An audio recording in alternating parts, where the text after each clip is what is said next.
Kumusta po? Narito po ulit ang update natin para sa lagay ng ating panahon ngayong tanghali po ng June 22, 2024 kung saan sa ngayon ang habagat ay nananatili pa rin sa kanlurang baybayin po ng ating bansa. Unti-unti po yan na lalayo dito po sa ating kalupaan sa mga susunod na araw at kasabay naman yan ang paglakas naman ng bugso ng easterlies sa silangang bahagi po ng ating bansa. At sa ating long range forecast ay wala pa rin naman pong bagyo na nakikita na tatawid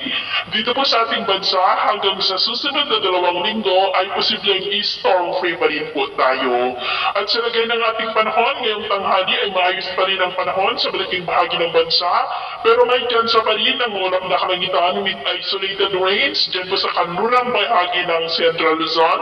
dyan po sa may Lingayen, Pangasinan, Iba, Zambales, Bataan, Batangas, maging po dyan sa ilang bahagi ng Laguna, Quezon, Mamburao, San Jose sa may Mindoro, Northern Palawan, Masbate, Bacolod, Negros, Cebu, Bohol, Leyte, Sulu Archipelago, Zamboanga Peninsula, Northern Mindanao, Caraga, Davao Region at General Santos.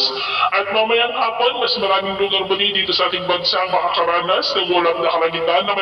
may mga pinupulong pag-ulan, pagkunog at pagkidlat sa malaking bahagi ng Mindanao, Kabisayaan, Southern Luzon, Central Luzon, Ilocos Region at Cordillera, kaya mag-ingat pa rin tayo sa posibleng banta po ng mga pagbaha at pagguho ng lupa.